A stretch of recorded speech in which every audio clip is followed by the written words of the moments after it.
Une femme pauvre est un danger pour la société. Une femme pauvre est un poison pour l'humanité. C'est choquant, n'est-ce pas? Mais je n'en suis pas désolé, parce que je vais le démontrer. Je vais le répéter encore. Une femme pauvre est un danger pour la société. Une femme pauvre est un poison pour l'humanité. Pourquoi est-ce que je le dis? Je le dis parce que la femme, c'est l'unité fonctionnelle d'une famille. La famille, c'est l'unité fonctionnelle de l'écosystème que constitue notre société. Ça veut dire, lorsqu'une femme est touchée par la pauvreté, ça touche directement son écosystème immédiat. Ça touche directement l'ensemble des écosystèmes que constitue la société qui est le maillon mineur de l'humanité. Ça veut dire que lorsqu'une femme est pauvre, elle a une influence profonde sur le cours de la société, sur le cours de l'humanité.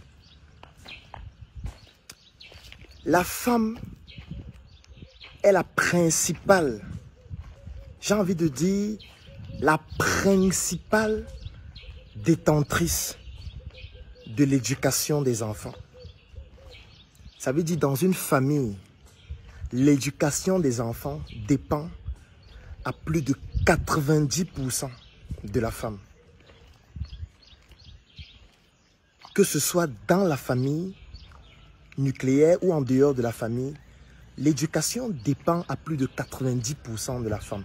Je parle de l'éducation des enfants. Même quand l'enfant va à l'école, prenons les enfants qui sont à la crèche, prenons les enfants qui sont à la petite section, la moyenne section, la grande section, ou plus globalement la maternelle. Vous allez vous rendre compte que pendant ces premières années où l'enfant se frotte à l'école, il est toujours en contact avec les femmes. Vous avez déjà vu beaucoup d'enseignantes femmes qui sont à la maternelle? Ou alors hommes plutôt? Ça veut dire, est-ce que vous avez déjà vu beaucoup d'hommes qui enseignent à la maternelle? Ou alors qui sont dans des crèches? Vous allez vous rendre compte que pendant cette phase délicate de l'éducation de l'enfant, parce que lorsqu'un enfant naît dans son cerveau, il a 100 milliards de neurones qui ne sont pas connectés. Et les connexions de neurones dans le cerveau de l'enfant qui donnent des synapses qui vont créer ce qu'on appelle des alliages spécifiques avec les organes de sens, alliages spécifiques qui vont avoir un impact sur toute la vie de l'enfant, notamment en ce qui concerne son comportement, en ce qui concerne ses attitudes. Ça veut dire que tout ce qui se passe autour de l'enfant aura une influence sur son comportement et sur son attitude. Et entre la naissance et l'âge de 7 ans, c'est la période durant laquelle les connexions, j'ai envie de dire, se connectent. Et là, vous allez m'excuser pour la tautologie, de manière exponentielle. Ça veut dire que c'est la période durant laquelle l'éducation est la plus sensible. Parce qu'après l'âge de 7 ans, il y a des comportements et des attitudes qu'on ne peut plus modifier. Et lorsque vous observez, pendant cette période de temps, qui est plus en contact avec les enfants? Ce sont les femmes. Que ce soit à la maison, de manière nucléaire, ou en dehors, ce sont toujours les femmes. C'est pour ça que je dis que lorsqu'une femme est pauvre, elle constitue un danger pour la société, un poison pour l'humanité. Parce qu'elle aura dans un premier temps une influence directe sur ses enfants et sur les enfants de la communauté. Je vais commencer par une femme qui a par exemple 8 enfants. Ce qui n'est pas un exploit dans notre environnement.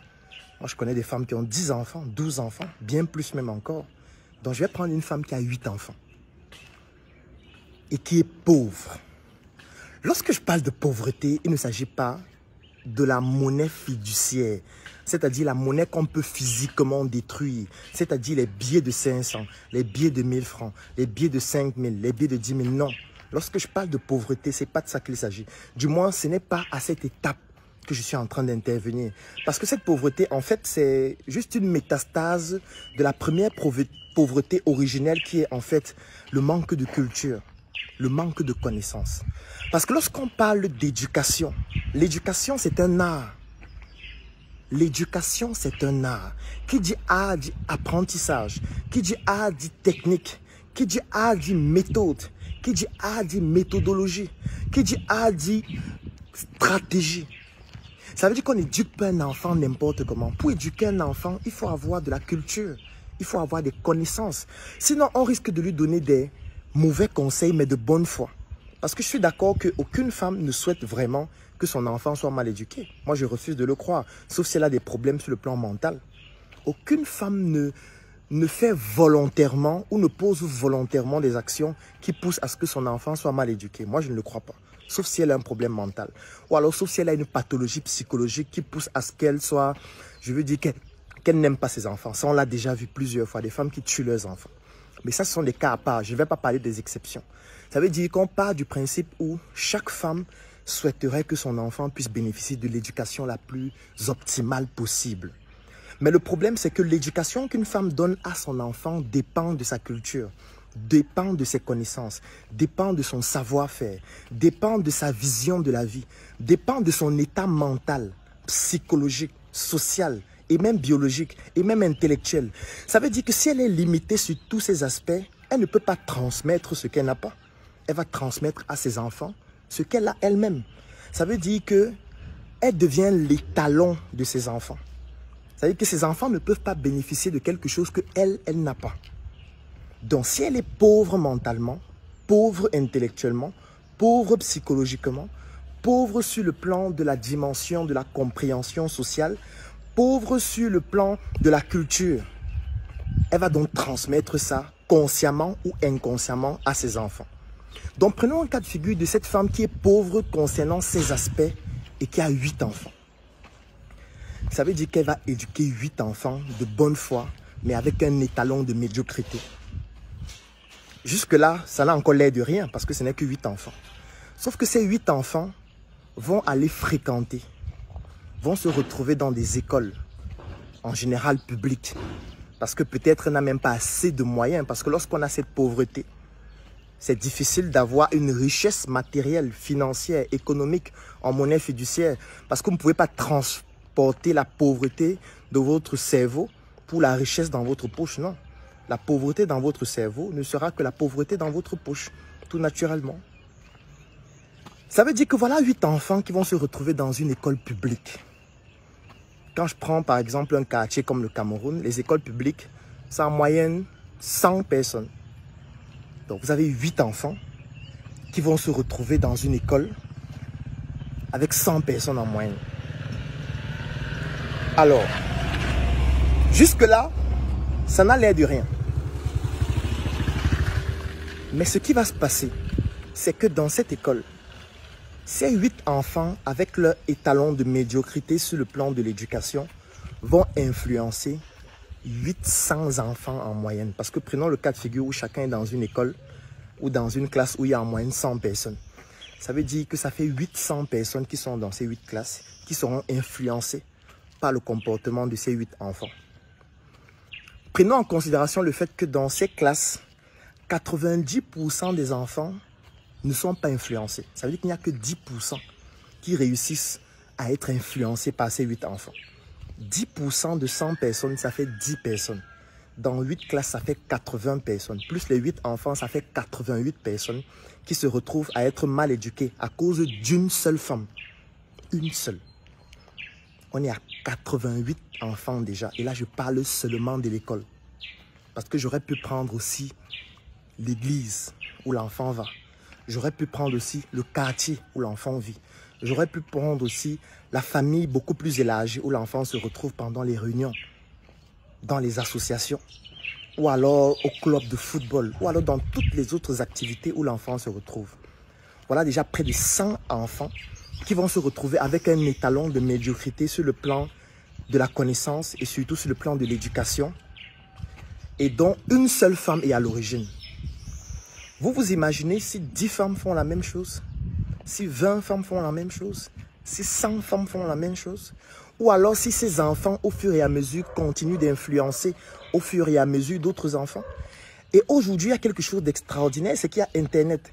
Ça veut dire que l'enfant ne va pas seulement influencer ceux qui sont dans son environnement immédiat, il peut influencer les autres avec Internet, il peut influencer des personnes qui sont même dans d'autres villes, dans d'autres pays, en quelques minutes, avec un post sur un réseau social, avec une vidéo, avec un comportement qu'on transmet sur le plan, je veux dire numérique, qui ne reste plus restreint à notre environnement et qui touche d'autres enfants, qui touche d'autres adultes même aussi, qui peuvent aussi être influencés par ce type de comportement.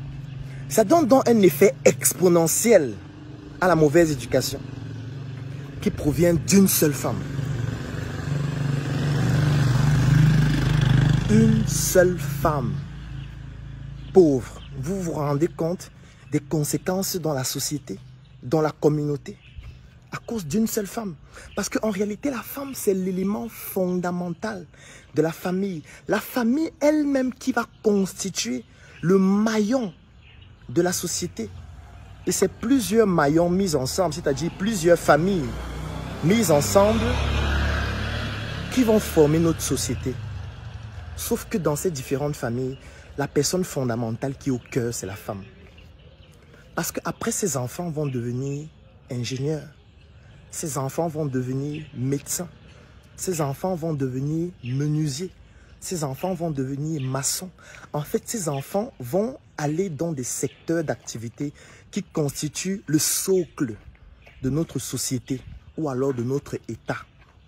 Et on va se retrouver donc avec des médecins mal éduqués, des menuisiers mal éduqués, des maçons mal éduqués, et certains même qui iront en prison, d'autres qui vont se lancer dans le grand banditisme et tout ce qui va avec, à cause d'une seule femme, pauvre. Est-ce que ça veut dire qu'elle l'a transmise de manière volontaire, la pauvreté à ses enfants, ou la médiocrité, ou la mauvaise éducation? La réponse que je donne à ça, c'est non. Je l'ai déjà dit antérieurement. Moi, je ne crois pas qu'une femme puisse éduquer volontairement ses enfants de manière négative. Je ne le crois pas. Je pense qu'elle le fait inconsciemment. Elle transmet une mauvaise éducation de bonne foi parce qu'elle ne peut pas donner ce qu'elle n'a pas. Si elle-même, elle n'a pas reçu une certaine éducation, elle ne peut pas donner ce qu'elle n'a pas. Si elle-même, elle n'a pas appris certaines choses de son expérience, elle ne peut pas transmettre à ses enfants ce qu'elle ne connaît pas, ce qu'elle n'a pas vécu. Ça veut donc dire que, directement ou indirectement, et de bonne foi, j'insiste sur de bonne foi, parce qu'on peut transmettre une mauvaise information de bonne foi. On peut se dire qu'on est en train de bien faire, que c'est ce qu'il faut faire, mais en fait, c'est dangereux, mais on n'en est pas conscient. Un peu comme je vous ai raconté hier l'histoire des médecins qui ne se lavaient pas les mains à l'hôpital parce qu'on n'utilisait pas encore l'asepsie. On ne va pas dire que ces médecins tuaient les gens de bonne foi, ou plutôt tuaient les gens volontairement. On peut tout simplement dire que leur niveau de connaissance ne leur permettait pas de savoir que lorsqu'on ne se lave pas les mains, on est plus dangereux lorsqu'on pose un acte médical. Leur niveau de connaissance ne leur permettait pas de le savoir. Donc on ne peut pas leur en vouloir. Mais ça ne nous empêche pas de faire un constat que le fait de poser des actes médicaux sans se laver les mains est dangereux. C'est le même constat que je suis en train de faire. Je n'ai pas qualité pour juger les femmes. Je n'ai pas qualité pour dire que telle femme éduque mal ses enfants. Je n'ai pas qualité pour juger la société. Non. Je fais ce qu'on appelle une photographie de l'instant. Je fais ce qu'on appelle un constat. Je fais ce qu'on appelle une analyse après ce constat pour essayer de proposer des solutions que vous allez compléter bien évidemment parce que nous sommes tous ignorants, mais pas des mêmes choses, comme j'aime régulièrement le dire. Parce que voilà ce qui va se passer. Ce qui va se passer, c'est qu'on va se retrouver dans une société où les gens sont mal éduqués à cause d'une femme, à cause des femmes, parce que ce sont les femmes qui éduquent les enfants à plus de 90%. Alors, vous allez forcément me poser la question, qui est donc responsable? Quelles sont les causes ou alors les étiologies, comme on le dit souvent en médecine? Alors, les causes sont multiples. La première cause, c'est d'abord la société. C'est d'abord l'État qui doit garantir à chaque femme des conditions optimales pour ne pas se retrouver dans cet état de pauvreté sur le plan psychologique, sur le plan mental, sur le plan intellectuel, sur le plan économique et sur tous les autres aspects. Il y a d'abord la société, l'État, ceux qui nous gouvernent, effectivement. Ils ont une grande part de responsabilité. Là, je suis d'accord. Deuxième responsabilité, c'est du fait que nous soyons dans une société patriarcale, où c'est l'homme qui est tout. Où on se dit que c'est l'homme qui doit tout faire. C'est lui le chef de la famille, c'est lui le patron. On chante ça tous les jours, même à la mairie. C'est le chef de la famille, tout le monde dit oui, c'est le chef de la famille. D'accord. Ça veut donc dire que la famille dépend de lui, alors qu'en réalité, ce n'est pas le cas. En réalité, ce n'est pas le cas parce que ce n'est pas lui qui éduque les enfants. Ce n'est pas parce qu'il vient avec l'argent ou la société a décidé que c'est lui qui doit venir avec de l'argent. Encore que je ne comprends pas pourquoi c'est seulement lui qui doit venir avec de l'argent. C'est pour ça que la société est en train d'aller dans la dérive. Parce que les femmes se disent, ok, c'est lui le chef de famille, moi je reste juste à la maison, il va chercher de l'argent, il vient. On croit que c'est l'argent seul qui fait tout. Depuis le début de la vidéo, je ne parle pas de l'argent. Quand une femme ne lit pas, si une femme ne lit pas des livres, si une femme n'est pas cultivée, elle va cultiver ses enfants comment? Si une femme n'a pas un bon niveau intellectuel, elle va cultiver ça chez ses enfants comment? Si une femme n'a pas une bonne discipline de vie, elle va transmettre la discipline de vie à ses enfants comment? Parce que les enfants copient ce qu'ils voient. Ils ne copient pas ce qu'on dit. Les enfants copient ce qu'ils voient. Surtout entre la naissance et l'âge de 7 ans. Les enfants copient les comportements. Les enfants copient les attitudes. C'est pour ça que si vous êtes auprès d'un enfant qui est âgé de la naissance jusqu'à l'âge de 7 ans et que vous avez une attitude régulièrement, il va commencer à avoir la même attitude. Il n'a même pas besoin que vous parliez. Vous n'avez même pas besoin de parler. Si tous les jours, vous posez une action, vous avez une attitude et un comportement particulier, l'enfant va commencer à adopter ce comportement plus facilement que ce que vous dites. Donc, si vous avez un comportement qui est inapproprié, cet enfant va copier ça. Vous ne pouvez pas lui transmettre un comportement que vous n'avez pas. Ça veut dire que si vous êtes pauvre sur le plan psychologique, sur le plan intellectuel, si vous n'êtes pas discipliné, si vous n'êtes pas cultivé, l'enfant sera influencé. Même si le père rentre avec les millions chaque soir, l'enfant ne va pas bénéficier d'une éducation de qualité. Je vais prendre un autre exemple. Lorsqu'on s'occupe d'un enfant, on doit avoir des connaissances même sur le plan de l'hygiène, même sur le plan de la santé. Vous vous imaginez une femme qui est sale, l'influence que cela aura sur ses enfants. Une femme sale, elle aura l'impression que non, même si je suis sale, je donne les bons conseils à mes enfants. Même si je suis sale, je dis à mes enfants qu'il ne faut pas être sale. Attention, si vous êtes sale et vous dites à vos enfants qu'il ne faut pas être sale, vos enfants seront sales parce qu'ils vous voient être sale. Parce que c'est votre comportement et votre attitude qui modifient plus facilement leur attitude et leur comportement aussi. Ce n'est pas ce que vous dites. Ce n'est pas ce que vous dites. Ce que vous dites, c'est peut-être 5%. Parce que dès qu'ils vont écouter ce que vous dites, ils vont essayer de voir est-ce que ce qu'elle fait correspond à ce qu'elle dit. Si ça ne correspond pas, ils ne vont pas suivre. C'est ce qu'on appelle les dissonances cognitives.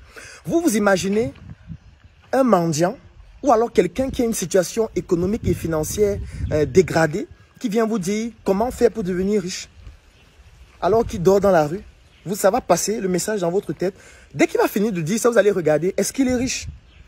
Parce que moi-même, j'ai déjà eu à vivre un certain nombre de choses de ce type. Où tu vas dire aux gens, comment créer une entreprise sans financement? Et ils disent, ah, dis donc, c'est des balivernes. Est-ce que lui-même, il a créé une entreprise sans financement? Vous voyez que à travers ces commentaires, les gens essayent de comparer ce que vous dites par rapport à ce que vous faites. Et ce que vous faites est plus important. Combien de fois pour une femme dans une famille qui est la mère et qui a des enfants en bas âge, vous croyez que les enfants vont regarder quoi? Ce qu'elle dit ou ce qu'elle fait? Ils vont adopter et se comporter comme ce qu'elle fait.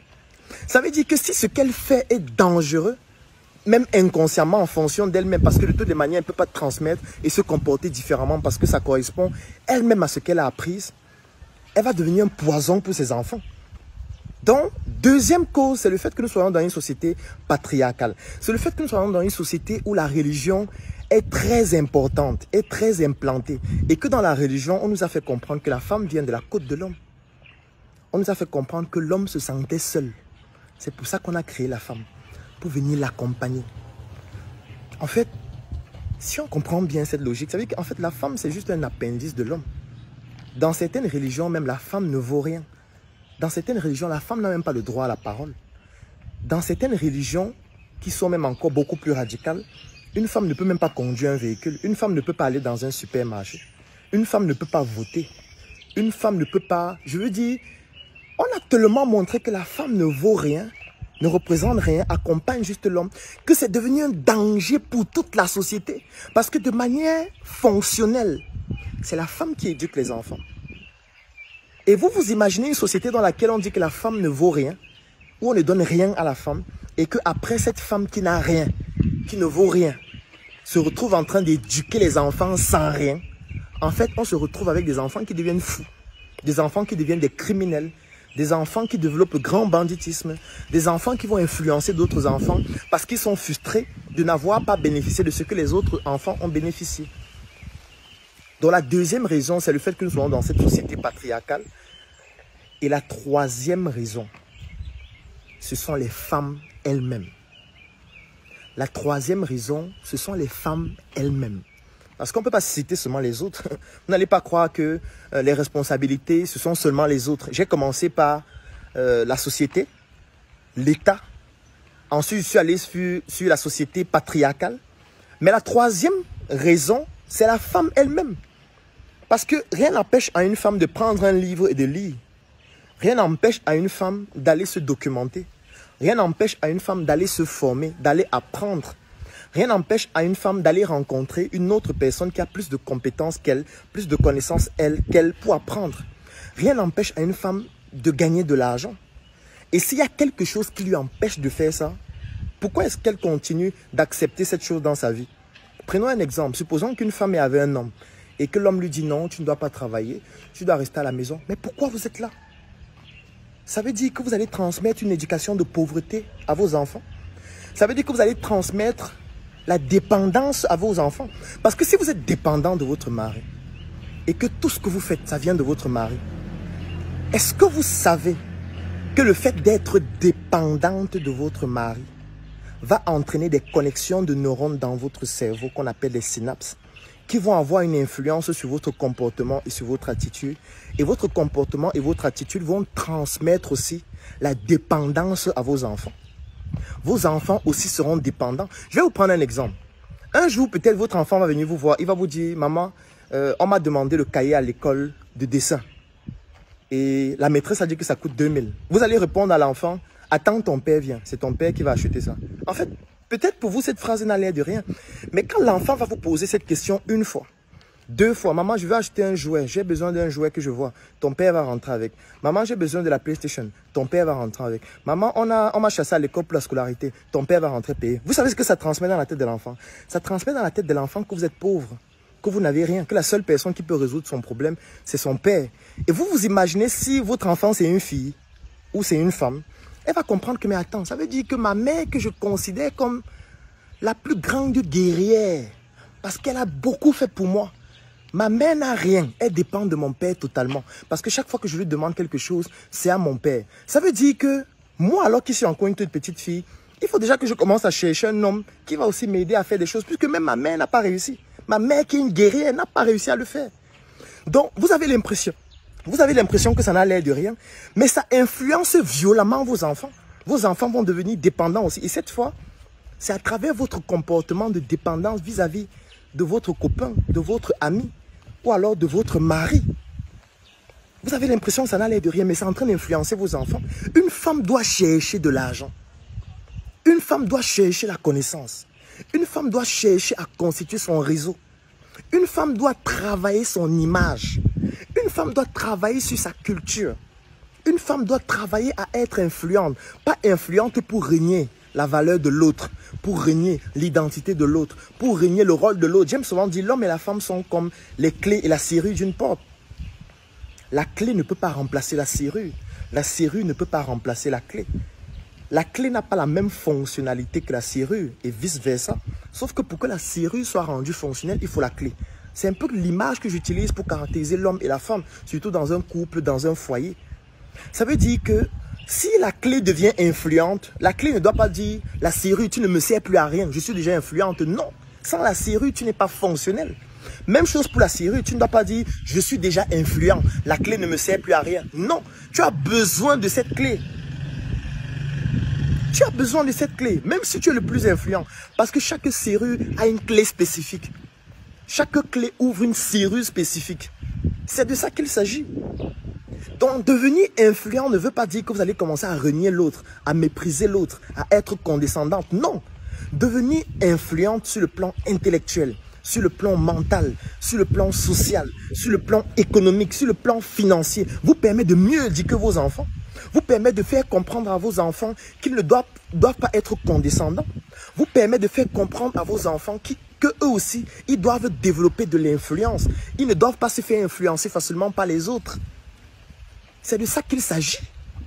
C'est ce qu'il faut faire pour ne pas transmettre un étalon de médiocrité à vos enfants.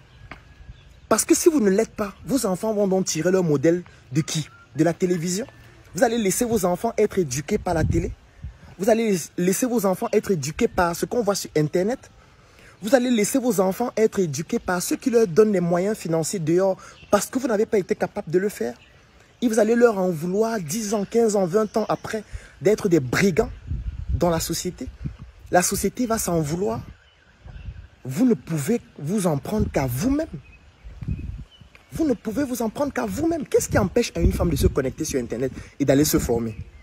Qu'est-ce qui empêche à une femme d'aller dans les moteurs de recherche, chercher comment faire pour éduquer un enfant, comment faire pour allaiter un enfant, comment faire pour s'occuper d'un enfant, par exemple, qui a tel type de problème? Qu'est-ce qui lui empêche de le faire? Rien. Ce n'est pas la société qui le lui empêche. Ce n'est pas la société, ce n'est pas le gouvernement qui lui empêche de faire ça. Ce n'est pas son mari qui lui empêche de faire. Et si c'est lui qui lui empêche de faire, au point où elle n'est plus heureuse, mais pourquoi elle est là? Pourquoi elle continue d'être là? Ça veut dire que le problème, c'est toujours elle. Après, je peux comprendre qu'il y a la manipulation.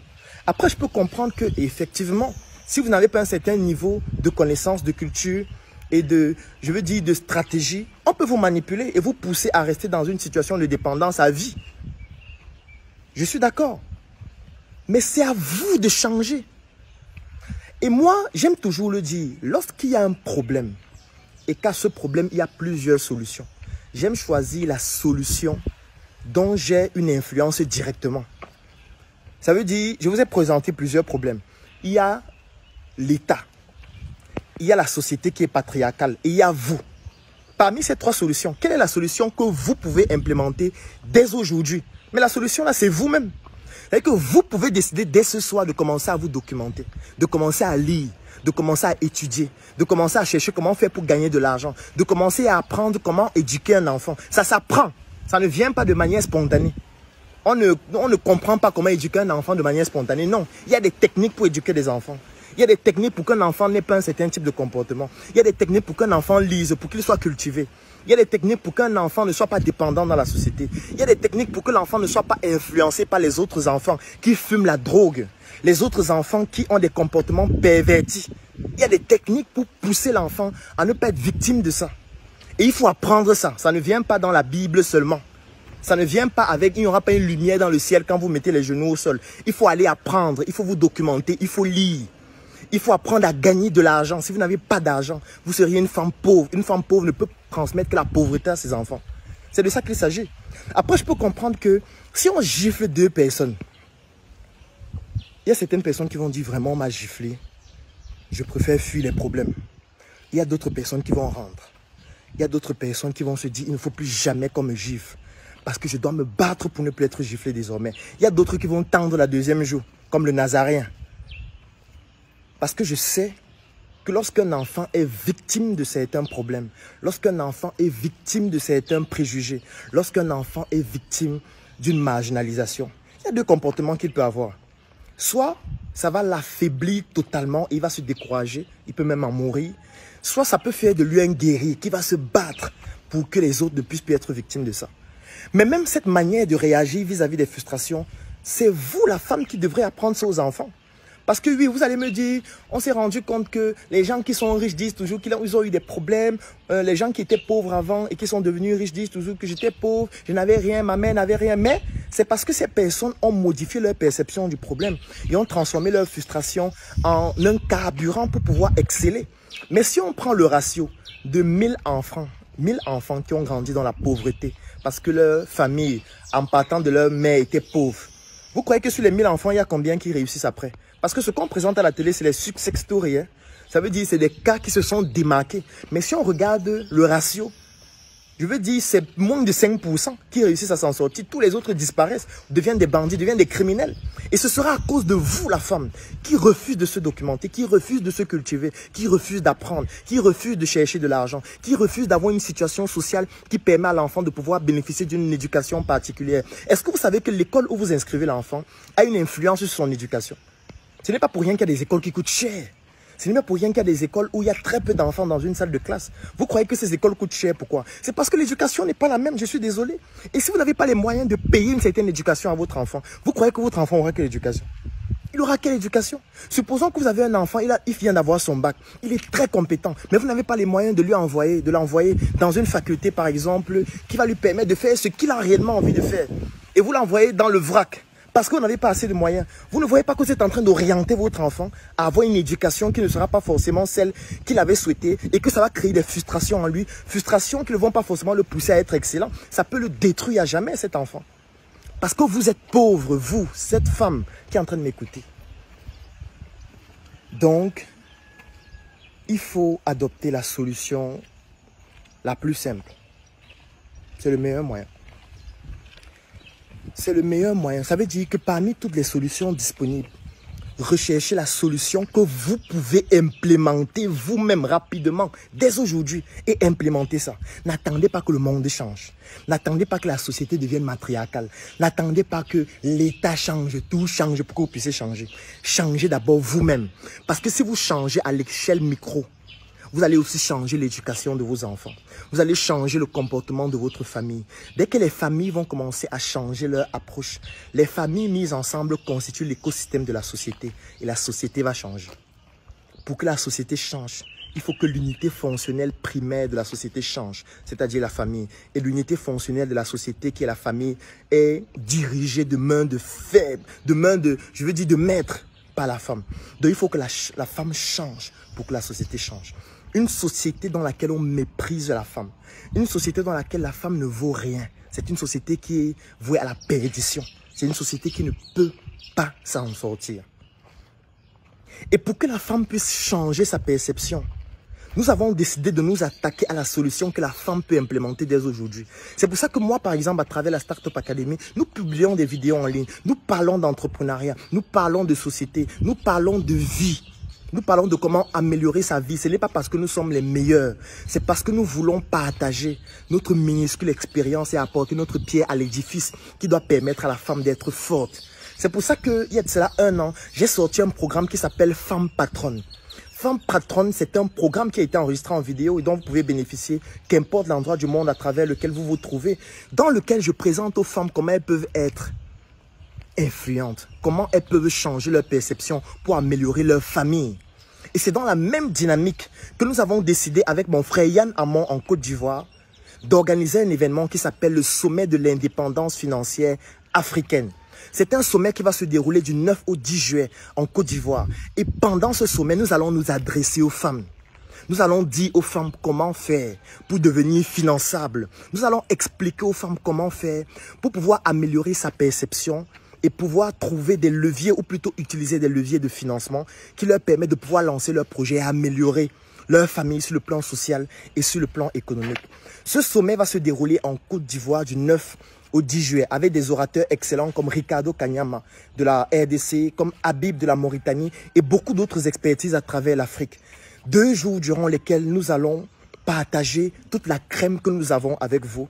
Et qu'importe l'endroit du monde à travers lequel vous vous trouvez, vous pouvez bénéficier de cet événement, que ce soit en ligne, que ce soit en vidéo, ou alors bénéficier des supports, ou tout simplement entrer en contact avec les différents formateurs. Et tout ce que vous avez besoin de faire, c'est d'écrire en commentaire « Je souhaite participer au CIFA ». Et nous allons entrer en contact avec vous pour vous donner toutes les informations qui vous permettront de bénéficier de cet événement extraordinaire qui va faire de vous des femmes finançables. Et si vous êtes un homme et vous êtes en train d'écouter cette vidéo et vous avez une femme autour de vous ou vous avez des femmes autour de vous, c'est l'occasion pour vous de transformer ces femmes pour que ces femmes deviennent le maillon fort de notre société. Parce que vous aussi, vous avez une action.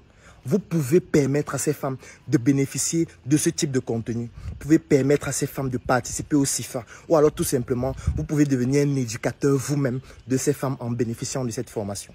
Donc rendez-vous du 9 au 10 juin en Côte d'Ivoire. Ou alors, si vous n'êtes pas en Côte d'Ivoire Écrivez en commentaire, je souhaite participer au CIFA. Nous allons vous contacter afin que vous puissiez entrer en possession de tous les éléments de cette formation qui vous rendront des personnes ou alors qui vont vous transformer en des personnes finançables.